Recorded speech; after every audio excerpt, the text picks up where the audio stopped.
Welcome to NFL Daily, where the trade tsunami has begun. I'm Gregg Rosenthal, here in Los Angeles with a couple of friends that I'm not next to.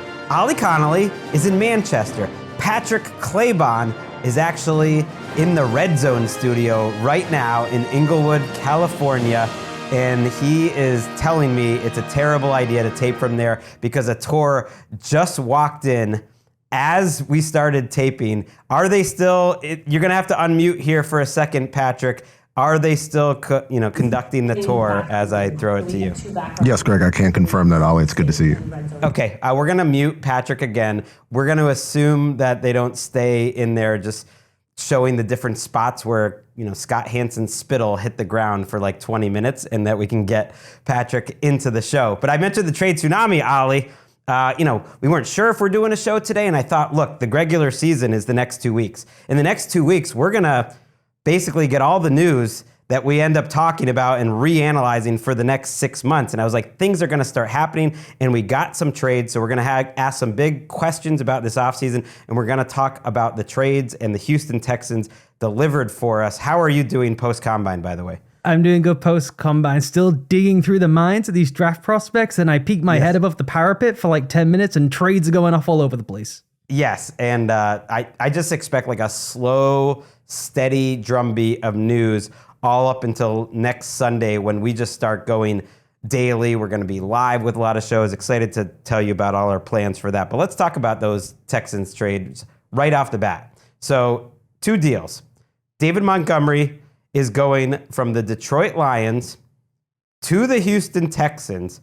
The Houston Texans also send Tytus Howard to the Browns. Tytus Howard, the offensive lineman who's played guard, who's played right tackle. We'll take these 2 moves separately, but I did want to just say kind of they're 2 Texans moves. Now, the David Montgomery trade terms, the Lions get a 4th, a late 4th, a 7th, and Juice Scruggs, who was a second-round pick 3 years ago. I don't know if he was a lock to make the Texans or if he's totally a lock to make the Detroit Lions, who he's now traded to. I'm going to take the risk and throw this to Patrick Claybon and hope that the tour is over. Are they still in the room? Because when this trade happened, Patrick, my son celebrated, a Texans fan, and a huge David Montgomery fan, like they just won the Super Bowl. He ran around. He screamed and yelled. Did you have as much enthusiasm? Do you think it'll help the Texans that much?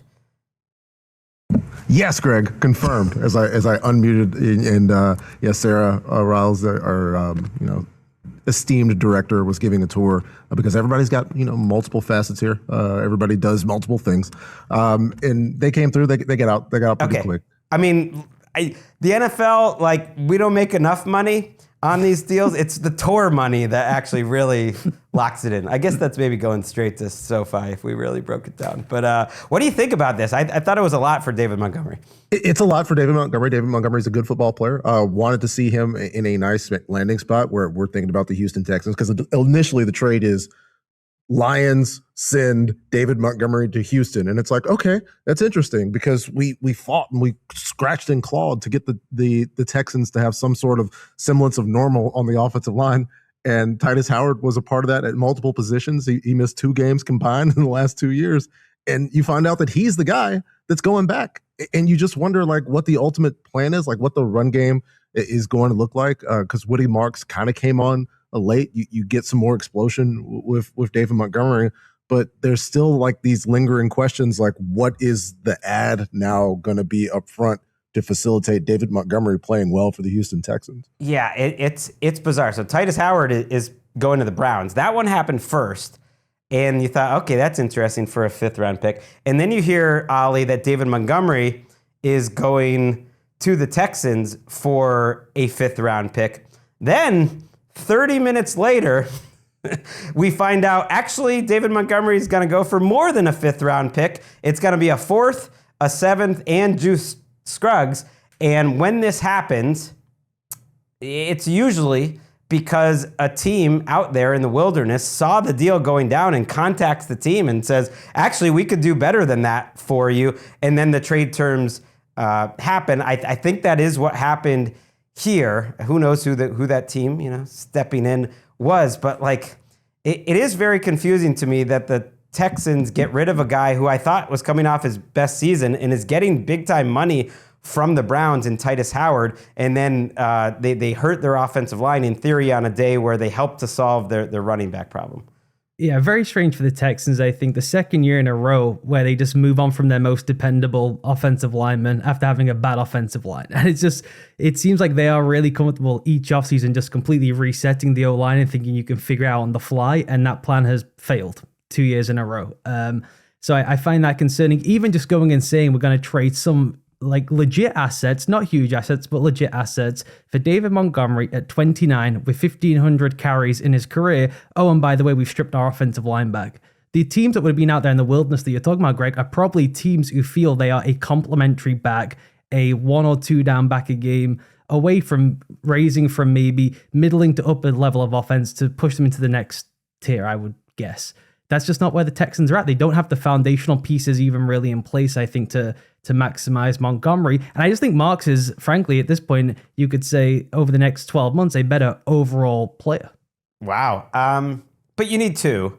I just was hoping that it would be like Kenneth Walker and Woody Marks or Travis Etienne and Woody Marks. And you could get a little rejuvenated David Montgomery. I actually thought he looked pretty good last year despite the numbers. He stayed consistent in general during his Detroit run, but this is going to be like a tougher place to run well, of course. The contract's actually a plus. He's making $6 million this season. I assume they're not going to renegotiate that, so that's a relatively low cost if they looked at the market out there and thought Travis Etienne was maybe going to cost too much, or they didn't want to get in the Kenneth Walker business.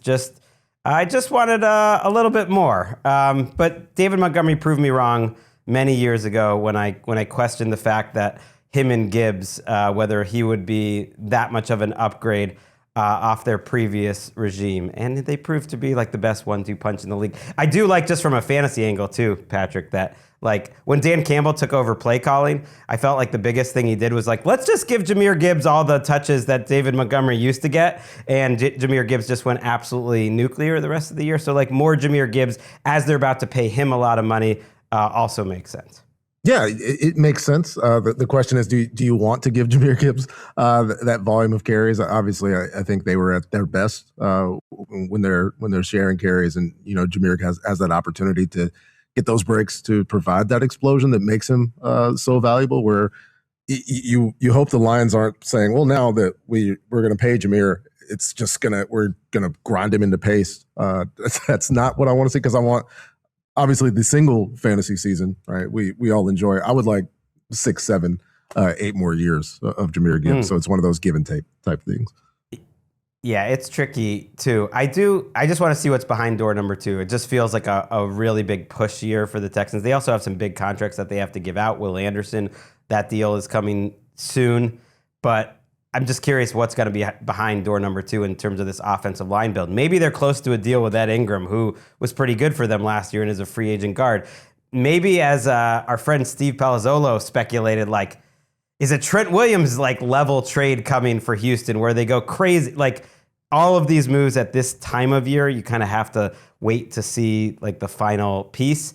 I want to see the final terms on this Titus Howard contract for the Browns, because supposedly it's a 3-year, $60 million extension, $20 million a year for Titus Howard, but it's an extension. Like, how much of that is guaranteed? Most likely it's really like a 2-year deal. It's an extension. So without knowing the details, we don't know. But we went into this offseason, Ollie, the Cleveland Browns and Andrew Berry needed 5 starting offensive linemen. They have one, and he can play multiple positions. So 4 to go. Let's go Browns.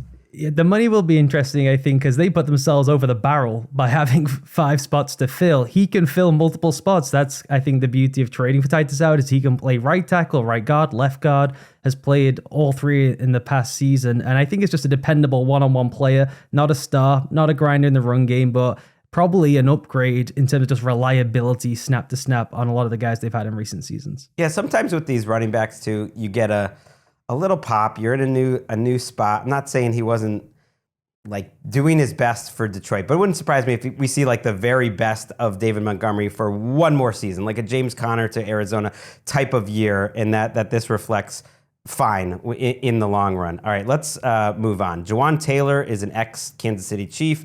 We thought that this was going to happen. They could save $20 million against the cap for what I would call a mediocre starting tackle and a guy who ultimately wasn't worth the money for them and wasn't really that great a move for them. We'll put a pin in that because I know you have some Chiefs talk later when we ask some big questions, Ollie. The Bengals re-signed Dalton Risner for $5 million. That's good business, I think, a one-year deal for Dalton Risner, who played pretty well for them last year. Don't even let him get to free agency. That was a big concern for them. And then the one just little speculation article I just wanted to hit you guys on that I liked, because there's a lot of just buzz happening right now. But I liked from SNY in New York that the Giants are reportedly ready to make a big push for Kenneth Walker. And we might as well start our segment now because I don't see any other like hard news out there. And one of my questions was going to be like, where does Kenneth Walker land? Because I'm a simple man. I look at the big shiny objects. If you have a Super Bowl MVP, like a reigning Super Bowl MVP available in free agency that can change, that's one of the most exciting players to watch in the league. Like, I am fascinated by where he is going to go. The Giants would be a curveball. They obviously have Cam Scadaboo, but he's coming off a major injury, so that just like lets you know maybe, Patrick, how they are thinking. So what do you think about Ken Walker to the Giants? And I don't know if you have any just in general Ken Walker destination thoughts. I have some too, but why don't you get us started? Yeah, I like Kenneth Walker to the Giants. I think that's fun. I think he's shown that he can have success on the biggest stages, which is why it's very important that he plays in New York City, or at least adjacent over there in New Jersey, where the pressure is so much. I'm being facetious. I do think he could be successful as a runner there because the play style is really just something that can translate. I think the frustration, right, at least the frustration that from the outside looking in was Kenneth Walker isn't necessarily always going to get all the yards that are blocked. He tries to hit these home runs. Well, he stepped to the plate and he hit them late and down the stretch and in the Super Bowl. And this is a guy who can have success. I question, the way things could look in New York, but then I think about how are they going to deploy Jackson Dart? Is this full on Dart in YOLO mode where he's putting himself at risk and they're going to have a lot of read option? Well, yeah, I think Kenneth Walker could be great there. Is that something that, Coach Harbaugh is going to want to do with his second year quarterback? I think that remains to be seen. He was blessed to have a quarterback who was very gifted at protecting himself in that situation. And we go to the exact opposite there. So I do think we will see Dart run. How much they are going to do it and can they use Kenneth Walker in that capacity remains to be seen. I would really like to see Ken Walker with the Chargers. I think that would be maybe the most exciting spot. You put him with the mad, crazy, inventive guy with Mike McDaniel. If you're going to try and rebuild the offensive line, I would way rather bet on Ken Walker, and we can turn bad block stuff into amazing plays. Even if he blows a few of the, better, more creative stuff, as Patrick mentioned, he does leave some stuff on the table. I'd rather do that than try and go to the top end of the market for Tyler Linderbaum, which is kind of how they're looking at. We could completely reorient the run game. I'd rather just say, let's get competent to solid to maybe slightly below average starters. Let's bet on Ken Walker, bring a real jolt of electricity to the backfield, and have everyone in a complete panic about, is it Justin Herbert in the drop back game, or is it Mike McDaniel and the wizardry in the run game with Ken Walker? Yeah, my top 101 selections have gotten a lot of feedback. Like when you hear certain buzz over the last week or two, you feel better about some rankings, you feel worse about others. I feel good about where I put Zion Johnson in the top 30 because if nothing else, I think NFL teams are going to agree, even if he's not a complete player. It sounds like he is going to get a lot of money. I don't know if it's from the Chargers. So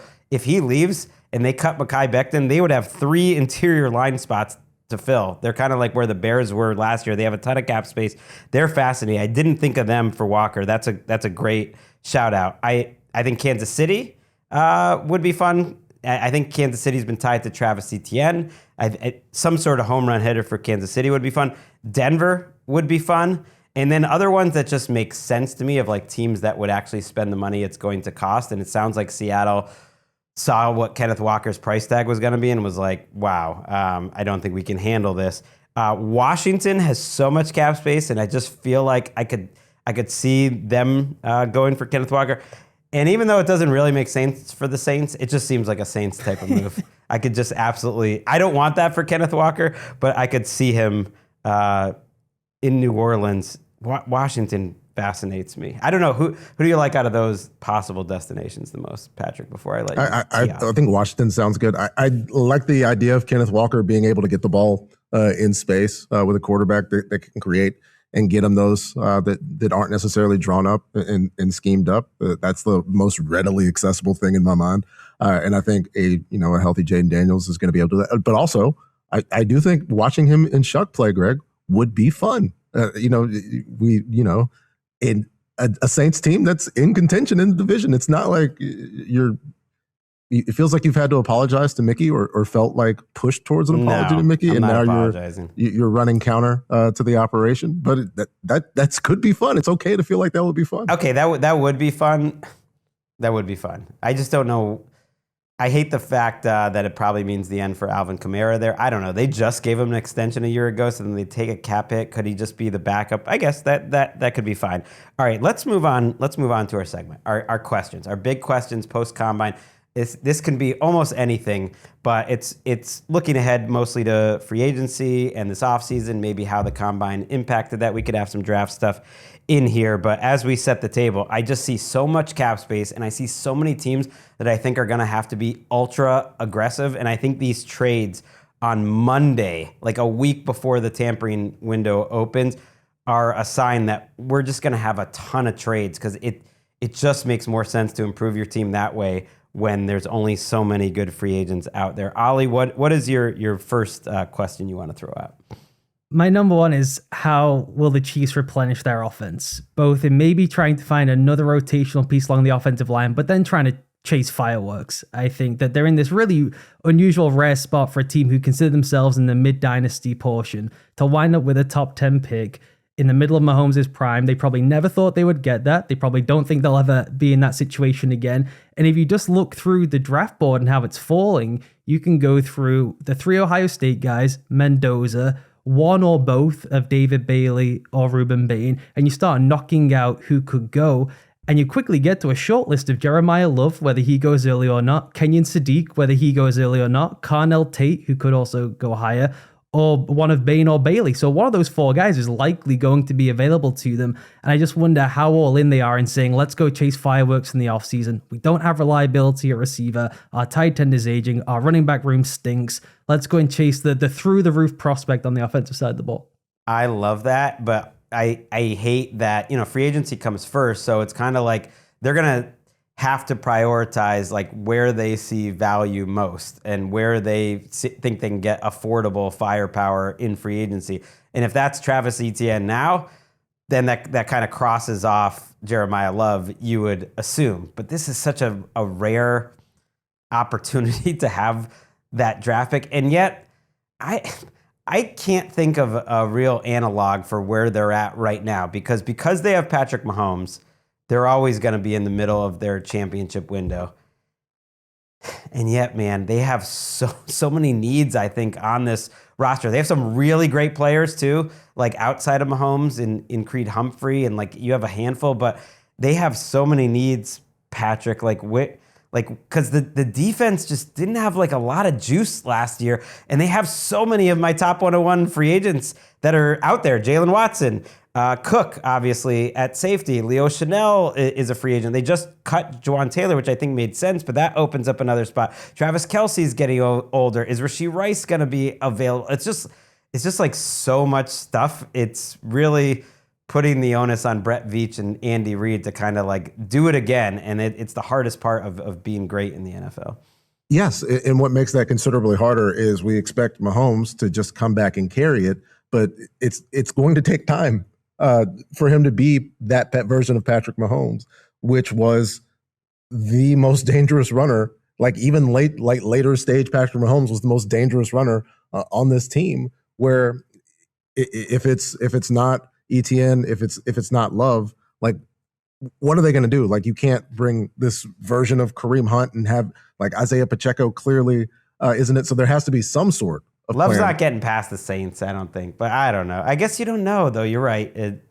it's a good top 10. It's a good year to be ninth because it feels like, tell me if I'm wrong, Ollie, but it feels like, I don't know. There are a bunch of good, like it's a good top of the draft. And yet then after, I feel like you don't want to be 15 in this draft or something. Am I crazy? No, that's right. There's like a really like ballooned middle class and this happens almost in most draft cycles, particularly when you get the best players being at what's considered the non-premium positions and the league just can't help themselves because they consider off-ball linebacker or move defensive piece non-premium as they pass on Kyle Hamilton and Brian Branch and on down the list you go. So if Styles and Arvel Reese are going to go as early as we expect, then and the two tackles, one of the top tackles is probably going to go in there because the league can't help itself.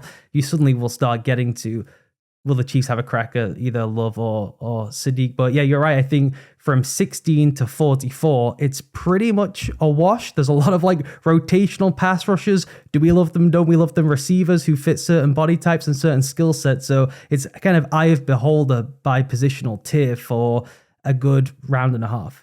Yeah, there's somebody's there. Like you mentioned the litany of needs and just how it can impact Kansas City. Somebody's going to be there at 9. They conceivably could just go BPA, which is what everybody, in theory should be doing, but they really can make a case for it there. They could do that, Patrick, and I agree on the needs, but wouldn't you, if you're in their position, just say, we have to chase blue chip at premium position? I know I just made fun of premium positions, but how often are they going to be in a position to draft someone, if he's there, someone like David Bailey with that level of first step quickness? I really would, if I was them, just circle like 4 positions and say, let's just go shoot for the moon. We're not going to be here very often. We can go into free agency to find volatile cornerbacks who may have a career year with us for 1 year, then we move on from the following year. That's how I think I would approach it if I was them. They've got the blue chip player at the premium position. That's true. So, you're good in that capacity. I just there's a lot of talent that they're going to lose here in the next 3 to 4 years. Where like focusing on position seems like hustling backwards. And they got a premium player we think at a premium position at the end of the first round last year in Josh Simmons, who they are going to feel great about moving forward. Quickly, who's the quarterback you want though? Because of all these Chiefs questions we just brought up, like who is starting for them week 1 hasn't even come up. I have now settled on, I want it to be Kirk's landing spot. I don't know if that's going to work out. It seems insane, but I think that's like a perfect, like actually Kirk go win you some games for 4 or 5 weeks. And then he's just like having fun as Patrick Mahomes' backup. I don't know if you're going to do better than that. I think it has to be Marcus Mariota. I think he's exactly what they want and will be efficient and stable enough. And he may not win you the game, but he's not going to throw the game away for you. And Kirk probably, I think, has like 2 throws in him to maybe 1 week actually get you the game that you don't expect to get, but not much more than that. And I think Kirk's going to want to have a real shot to be a starter somewhere. Yeah, it's a real strike to my theory that Marcus Mariota is actually Alex Smith in a silicone mask, where it makes too much sense. For that, but I've been saying Kyler Murray for months now. Just in the capacity of there may be more money somewhere else, but Kyler could just throw up a middle finger to the establishment and play for the empire. That would be incredible. All right, Patrick, your first big question here. So first big question: looking through playoff teams and near playoff teams, trying to divide them up into who is simply trying to maintain, like the Seattle Seahawks, where they're facing big departures at cornerback and wide receiver potentially.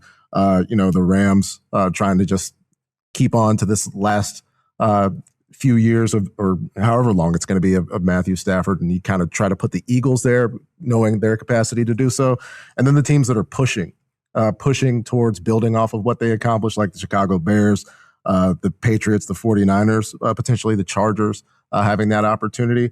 And then I got to the Buffalo Bills and I looked at their, drafting at 26, the cap space, an issue. They do have change in the area, but it's a part of the previous regime.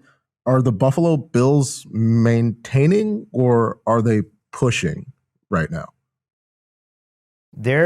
I think they're pushing while remodeling, which is, it's not impossible to do, but I think the defense is going to change dramatically, and they don't have as much flexibility, I don't think, as they want. It'll be interesting to see like how they create cap space, because they have negative cap space right now. But how can you have to look at it as a 2 to 3 year process, but maybe they're in a little bit of a spot where the Rams and 49ers were, for instance, the Rams going into 23, the 49ers going into last season, where like, yeah, it feels like it's a step back, but it really like shouldn't be when you have Josh Allen. If you can make enough moves around the margins this year, you can be creative. They're going to have to hit on a lot of like mid-tier guys that are going to have big roles for them. So Brandon Beane, like, he kept that job, Ollie, and like it is probably the most challenging offseason that he's ever had.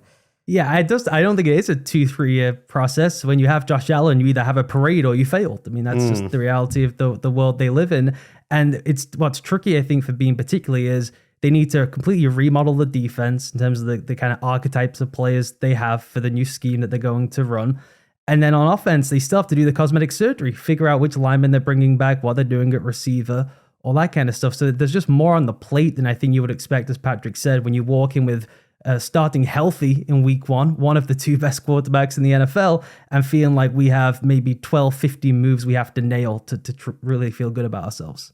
Yeah, it's hard because they have a ton of free agents that I think they're going to say goodbye to that have been around there for a while, like guys like Matt Milano, guys they brought back too, like Tre'Davious White and Jordan Poyer, which I don't think will hurt as much. Joey Bosa, I don't think is going to be back there.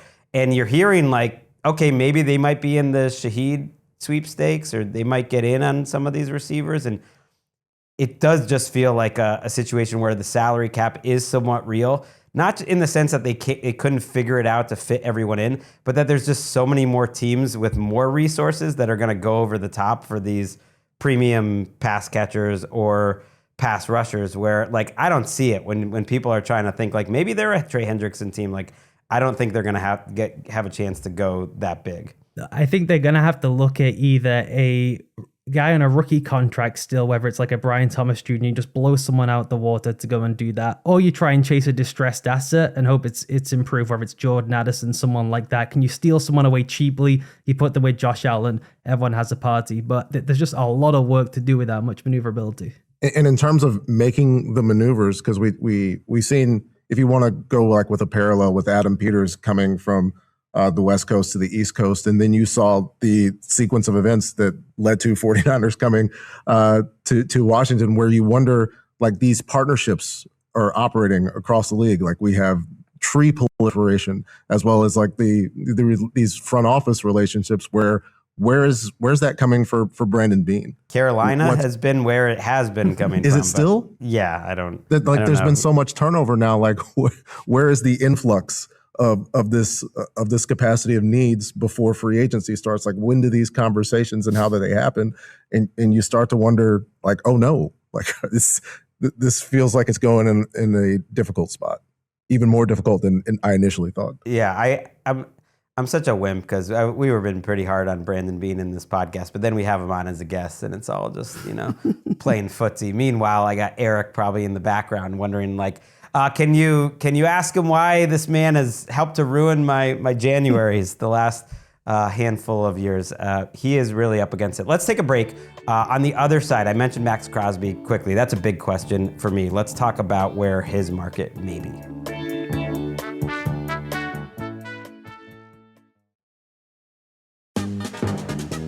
Back on NFL Daily, I mentioned Maxx Crosby. The fact that trade terms got out there to Pro Football Talk in terms of them wanting 2 firsts at a player, the more I thought about it, the more I thought, okay, well, that's a starting point.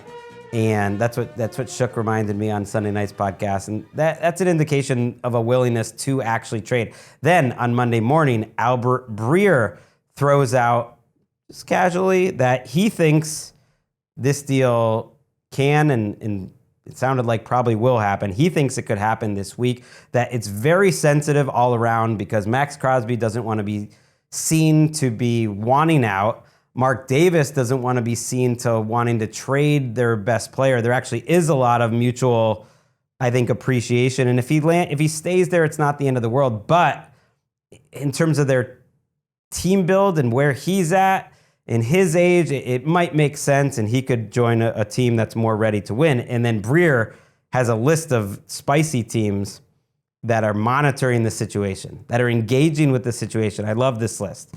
The Dallas Cowboys, the the Chicago Bears, the Baltimore Ravens, the Buffalo Bills, the Patriots, the Eagles, and the Rams. The last one really stuck out to me as like, man, I could see the Rams doing something like this for the right price. Where are you at, Ollie, in terms of thinking if Crosby would get traded, and who strikes your fancy out of that list? I think he is going to get traded. The price I had heard was a first, a third, and a quality player. And I think the Bucs are sitting right there with an offer of first, a third, and one of either Luke Gadecki or Kalijah Kancey, which will, I think, just cross the threshold for it to be a third. It is a lot, but trades hurt. If you wanted to acquire a player like Maxx Crosby right at the fringe of his prime, you've got to go and give up some assets that you don't really want to do. It's got to hurt you too. So I think that's kind of the asking price. And if you look at the other teams outside the Rams who have kind of that spare first round pick, they wouldn't have been necessarily expecting to have in that range.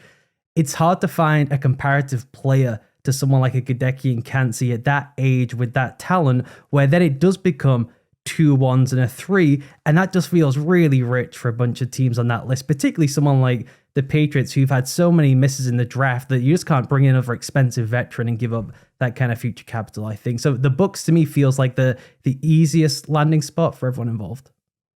There's also the SpyTech connection with the Bucs, and Patrick was just talking about it with the Bills, and that is how a lot of deals do get done. I think you're right. The Bills to me seem like such a long shot because of the reasons we just talked about. The Patriots and Eagles actually don't make sense to me for where they're at in terms of wanting to give up all those picks and in the money. The Bears are a little up against it. It's not what the Ravens typically do, although I think it would be fun. The Cowboys actually, of those teams, and the Rams probably make the most sense in terms of the ones that Breer mentioned. But you made a convincing case. And as much as Patrick, like, I appreciated Maxx Crosby making like the Monday night week 14 like Raiders recap that they got in, like, more watchable and more like I kind of want him in a better home, on a better team. Yeah, and I think despite the alleged protesting from Maxx Crosby, I think he would like to be in a place where he's able to win. You look at some of these players, and the marketing is a big part of it. And you have to market yourself as a guy who is working harder. Maxx Crosby is an incredible athlete. He's one of the more gifted athletes in the NFL. A lot of people attribute the volume of plays because there was a couple of year span there where he just never came off the field. It became essentially worthless to continue that in a lost season in Las Vegas, but you just don't do the things that Maxx Crosby can do without being incredibly gifted. But to keep that up, to keep up the appearances, it's I just want to control what I can control and come in here and lunch pail. These conversations about a trade are also going to involve a deal, and so the trade partner to me has to be a team that can make that lucrative offer long term. Because like trading for Maxx Crosby, a first plus on some kind of win now thing, it may be an interesting idea for Max, but I don't like that deal for the Bucs. I mean, Gadecki or Kancey are good players. I'd feel a little uncomfortable about two pretty good picks, especially a first and a good player. And if you got me to like a second, a third, and one of those, like, but it's a lot. But I know it's gonna cost a lot. I also know Maxx Crosby's like ridiculously good. Yeah, he's pretty dominant, and I think the Bucs are particularly in a strange window in which this could be the final year for everyone in town. And so there's a real pressure. They have been desperate for pass rush help of just, can we find a one-on-one winner? And I think desperation breeds you changing your asking price from a second and a third to let's just do the one and bleep it and go all in. At least we'll line up with Maxx Crosby to open week 1. And I think losing Gadecki, I think is one of the better right tackles in the league, would be a silly move to make. But once you start feeling that desperation, you feel like you can internally develop talent, then you could maybe talk yourself into it. And you've got SpyTech, your buddy, you're having beers, you're on the phone, and he starts convincing you of it. It's good for everyone, buddy. Let's get this thing done. I could see why Jason Light would do it, then maybe wake up with a hangover with a couple of regrets the next day. Obviously, there's tiers between, but I think if you can try to consider, like, is there a Kayvon Thibodeau type option for you, like that allows you to improve your pass rush in certain capacity without limiting other aspects of the team long term. Maybe that makes a little more sense. That would be fun. And they also have to consider the Steven factor. A lot of people who listen to NFL Daily are saying that John Spytek, the GM's mentioning of my friend / trainer Steven, is becoming the best annual bit on the show. And I think trading Maxx Crosby would be tough for the Raider Nation and for Steven out there. All right, Ollie. All right, we should pick up the pace, get through as many questions as we can. What do you got? What is the Vikings plan at quarterback? Do we have any ideas? Does the staff not like JJ McCarthy? Are they going to go into free agency? Is it Kirk? Is it Geno? Is it Kyler? Is it Tua? Are they going to call Derek Carr? They're going to trade for Tanner McKee? What is the plan? I am all in on the Geno Resurrection 2.0. Let's make this happen. But the only thing I feel confident about in that entire question there is that they do not believe in JJ McCarthy. Like, I think there is a greater chance that JJ McCarthy is not on their roster in week 1 than there is that he starts week 1. Do you think that's crazy? It feels borderline excessive. Like, I mean, not to jump back on the Bills thing, but the amount of conversation about their earlier round receiver that wasn't panning out, and he was like the most hated man from the front office. I like JJ McCarthy and the not so secret whisper campaign against JJ McCarthy out of Minneapolis, maybe even more fervent than any conversation. I'm not saying it's fair. I'm just saying for him to start week 1, I think an injury needs to happen for the guy that they want to start week 1. Like, it's going to need to happen, because I don't think they're going to want JJ McCarthy. And then I could absolutely see him going in the next week or two in a trade, or if things are going well enough in August that he goes in a trade in August. I think they have to be the front runners for Anthony Richardson, right? So you can't move on from JJ McCarthy if you bring in Anthony Richardson if you're concerned about the health and well-being of the guy you really want to consider starting come week 1. And that might be the most combustible quarterback room in terms of variance. Richardson would be the backup in that scenario? No, I think you would bring him in hoping we're going to try and start Anthony Richardson. We think we can tap into all the potential. That's still pretty volatile. JJ, I agree with you on the dislike of JJ. I think when your whole kind of philosophy from when you wake up in the morning to go to sleep, as Kevin O'Connell does, is about attacking the middle of the field in football and ways to kind of rip apart the middle of the field shell, and you have a quarterback in which by week 2 you're saying, we can't do this stuff, let's remove everything from the playbook that I've spent my lifetime building, I think it can get pretty corrosive. Then there's the behind the scenes talk too. So I agree with you that he's not going to start. It's just what is the break point? Is it Kirk on a cheap contract? Is it betting on Kyler, where you would have similar issues with building the offense that you do with JJ McCarthy? I have a hard time thinking they'll just completely bail on him being on the roster. I'm drawing a hard line at, no matter what happens, at least 9 years starting experience in the NFL to play for Kevin O'Connell and the Minnesota Vikings. Like, at this point, I don't want to see another like, oh, they're investing in this quarterback, because if you go from McCarthy to Anthony Richardson, we could be in a similar situation. And now another sacrificial GM is on the way out to because they went with the wrong guy. Like, could I at least interest you in a package of Kirk plus Richardson, right? Steady hand, get through the first couple of weeks, and then behind the scenes they've been working with Anthony Richardson, and now here comes the renaissance. It's got to be vets. I'll take that and make it Geno and Anthony Richardson. But yeah, I think Geno and Kirk. Yeah, no. They laid it out. Dan Graziano and Jeremy Fowler, where they made it really sound like, and I suspect you can kind of get a feel of like, all right, what's real, what's not. I suspect they got a line in here that their tiers were Kyler and Geno is tier 1 for like the old guy. And then tier 2 was like Cousins and maybe Rodgers if for some reason he shook loose, or Flacco even. And tier 3 is like Richardson. But in that scenario, I think they're getting rid of JJ McCarthy, because I don't think they could see Anthony Richardson as a potential starter. Because if you're going to do that, you're trying to win now. All right, let's keep asking questions. That was a great one though. Patrick, you're up. All right, is a released Kyler Murray scenario going to absolutely ruin the market for Malik Willis and force Malik Willis to go to a team that's actually good, but he's not getting paid what he should be? I don't buy it. I think that the Family Guy thing with there's anything in the box, it could even be a boat or whatever, applies to Malik Willis. You can talk yourself into this untapped franchise potential that Gregg's spoken about, where with Kyler, I think teams will feel pretty complete on who he is as a player.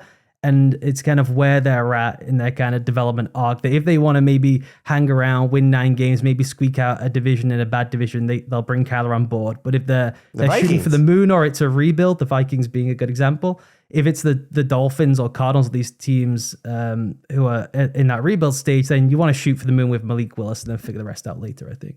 So on one hand, I feel like the regular season is just like a sprint. It's literally 2 weeks removed from being in Santa Clara for the Super Bowl. I was already in Indianapolis, and now like most of free agency will be done, about 10 days from now? Like it'd basically be over.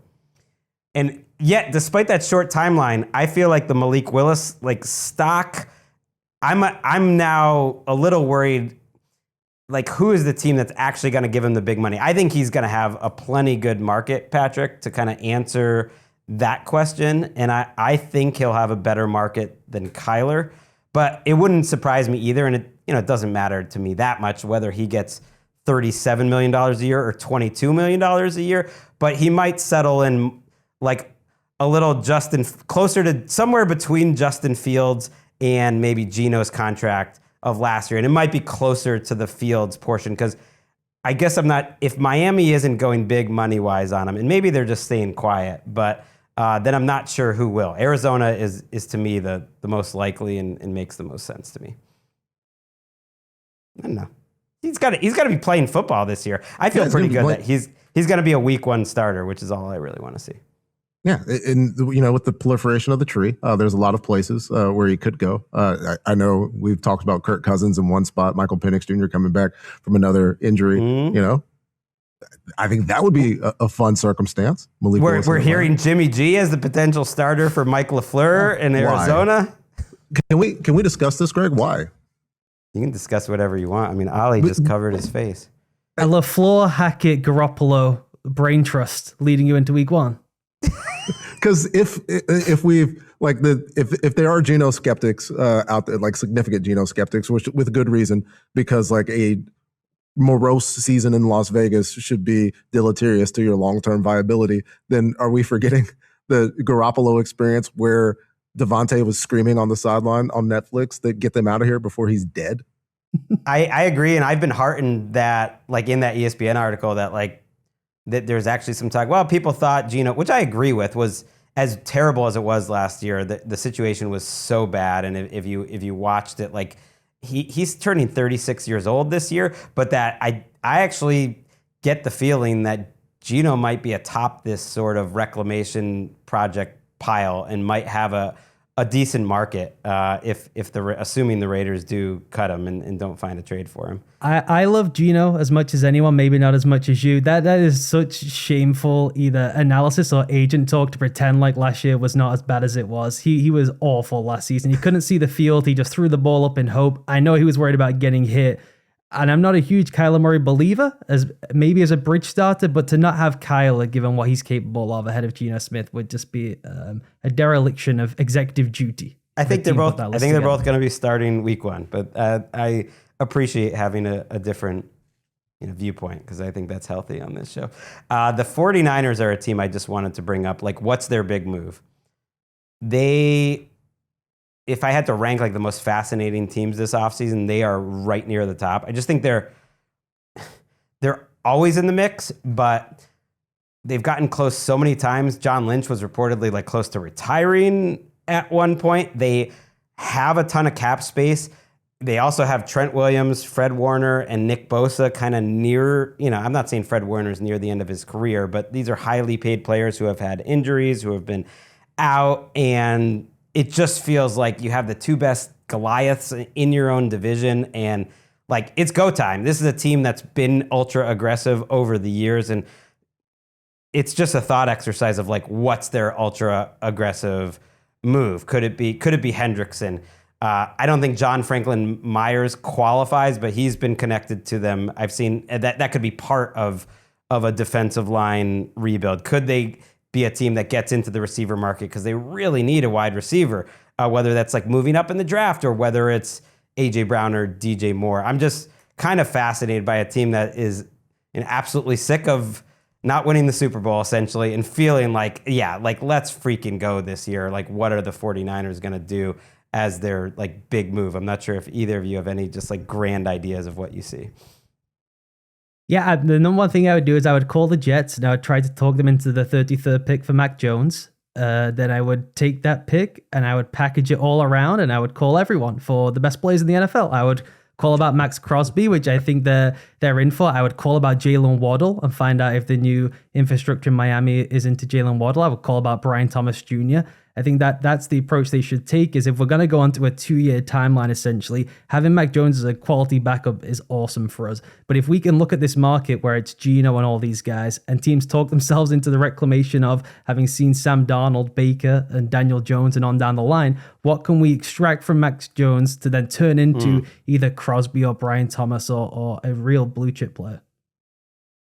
Yeah, to me, they just have to, obviously getting healthy is going to do a lot for the 49ers, but they need to add depth at those spots where they had the concerns. Clearly, Maxx Crosby does that in a certain capacity, but how long do they want to push this version, like this particular window of the Warner, the Bosa, Trent, if Trent elects to maintain, residence in Santa Clara,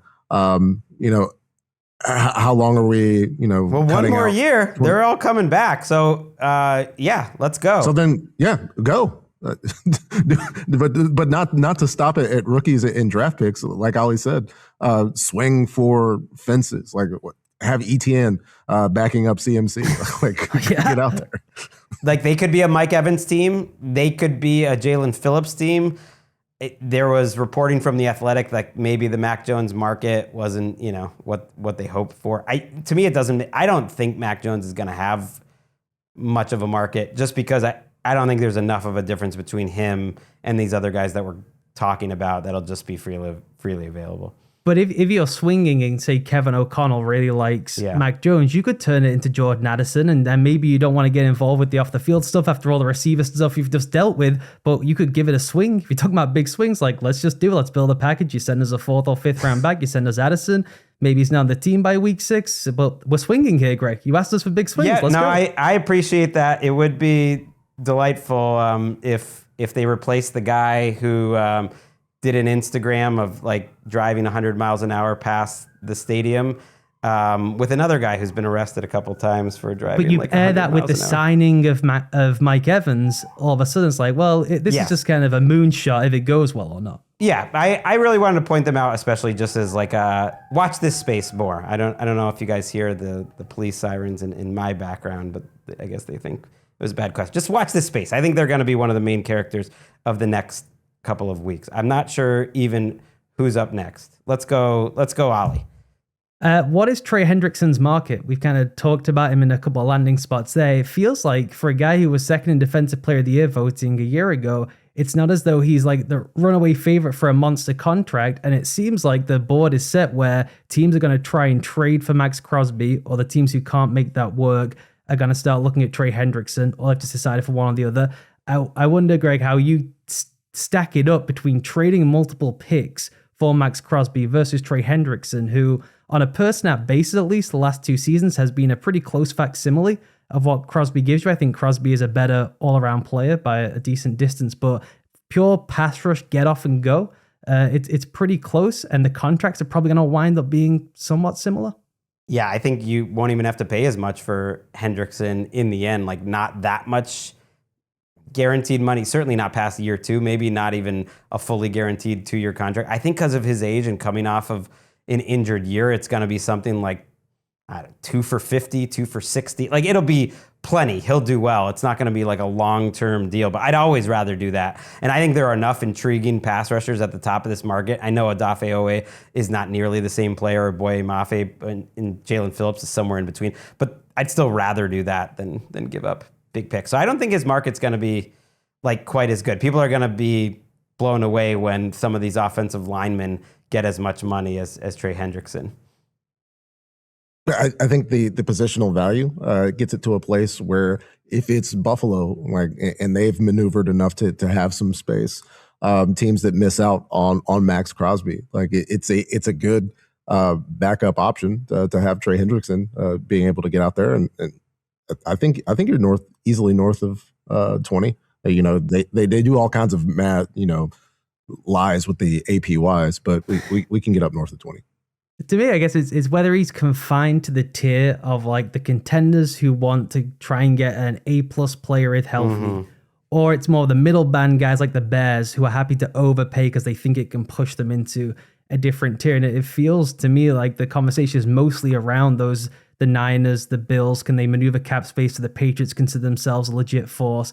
And it's more, as Gregg's saying, that kind of 2-year fully guaranteed deal effectively, as opposed to the middle band teams trying to jump to another level, whereas the Bucs, who I consider a middle band side, are looking around at someone like a Crosby. Right, or the Chargers are this team that's kind of sitting out there that have so much cap space. The Seahawks actually have a lot of cap space when we're thinking of good teams. Does he consider just taking the bag from like a team like the Titans, who I think are going to be spending a lot of money this offseason? Like there is a lot of cap space out there. All right, Patrick, you're up next. Okay, so going through the combine and checking back up on the guys that leapt off the screen athletically, it's like, oh, I got to go watch some tape. I was charting Ted Hurst, and I just wrote with several exclamation points, where you have a 6'3" and 7/8 wide receiver with good hands, went down to Mobile, excelled, made great plays in practice. And then I'm watching the tape, and it's Georgia State, so you're having to go through and try to find the players that he made plays against. I had to go all the way back to 2024 when they played JMU. This was before D'Angelo Pons transferred to Indiana, where he would eventually win a national championship. He gets him in the corner of the end zone, and hands, finishing after the catch. I'm all on board, and I just wonder, with all of these receivers, the value for free agents may be kind of pulled back with all these guys you can get in the second and third round. So I feel like, between Hurst being a really good player that could be going on a really good team and these free agent wide receivers, I think somebody is going to get a real game changer at receiver either way. Yeah, I think it was a more shallow free agent receiver crop than normal. There's a few fun names at the top, and it falls off pretty hard. And whereas like the draft looks deeper in terms of rounds 2 and 3 guys. Big picture. What did you think, Ollie, about Hurst or the receivers? And we're kind of wrapping up here, so maybe any players will wrap kind of with the discussion, because I thought about this too, that you thought really helped their draft stock over the last few days. Well, I love Ted Hurst. I'm so glad he's getting a shout out this early in the process on NFL Daily. It's a great job by Patrick. Talk about size, speed, weight, everything, vertical threat, really smooth, not just an explosive up and down guy like the Tennessee people who get spat out every year into the draft. So I think he's going to go far earlier than he's currently being projected. Guys who really help themselves, I think Dylan Thieneman, and I know it's kind of still at the top end of the board, I think there's a chance here based on the safety class where we end up getting 4 guys going in the first round. More of some of the hybrid slot safety types, a bit in the Brian Branch mold. But I think Thieneman is going to wind up going in the top 15, maybe even as high as 10. Gets tricky that so many of the premium edge defenders are up there, and I think teams are jostling with how they actually see those guys, where guy who's 1 on certain people's board, whether it's Bain or Bailey, are actually 7th on other teams' board based on what they're looking for at the position, whereas it's pretty calcified. The Downs is a star, and are we willing to kind of look past our priors to just go and take a great player as early as we can in the draft? And I think Thieneman has a chance to be pretty special too. So those two I think will go really early. Then the Stooks at Arizona, who I think has a chance to be really great, and he could sneak into the first round. And then there's McNeil Warren at Toledo, who didn't quite test as well as I think people are expecting, but he's going to have a chance to go in the fringe of round 1 too. Yeah, and it's funny. Where would Nick Eamon-Worry go in this draft? Because of the Nick Eamon-Worry effect. Like, you know what I mean? Like, he's made people they're like, oh shoot, we shouldn't have let him go as far. And I know there were some, questions about his college tape, but it's funny that he played so well that if he was in this draft, like, is he a better prospect than Thieneman? I don't know. Like, You would think, right? Or they're in the same ballpark.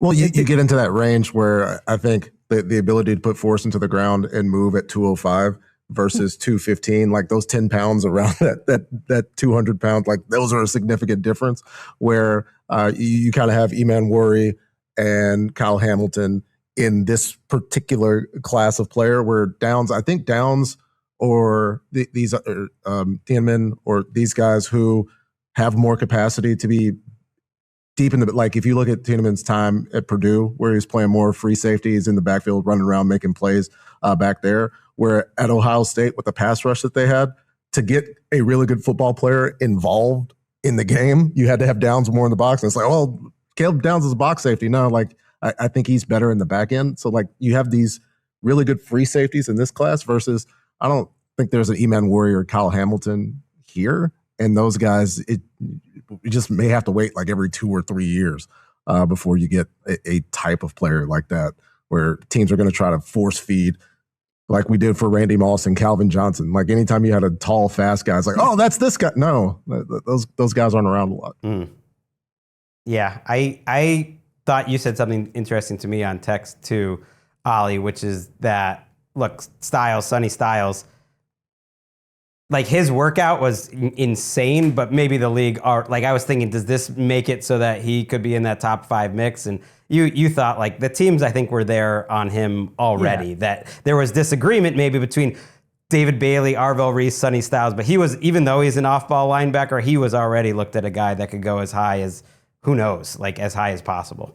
Yeah, Patrick's right on those safety body types. Those guys come around once in a lifetime for a franchise if you're lucky. Maybe we'll get some more of them now. There's like a prototype out there, but it's unlikely. That guy is Sonny Styles. That is the guy with that size and those movement skills. You don't need a dime linebacker on the field. We just have Sonny Styles, and he plays every down, and he covers like Fred Warner, but he's got 5 inches and a bunch of pounds on him as well.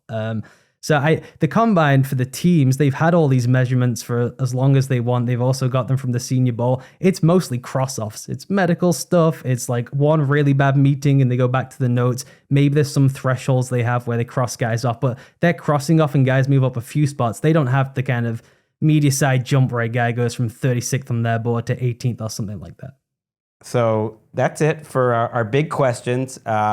We will have Patrick back later in the week. We will figure out when we got Ollie back on the show, but I'm looking forward to it. We also have a couple live shows next week that we're getting excited for. I want to go live on YouTube Sunday night with Shook, so we're going to work on that, but we are definitely going live during the week, including on Monday from the studio, the first day of the quote-unquote legal tampering period, which is the busiest day of the entire offseason. So we will be live on the NFL channel, which is the Fast Network, but we're trying to work on getting live on YouTube, and we'll have all those shows out.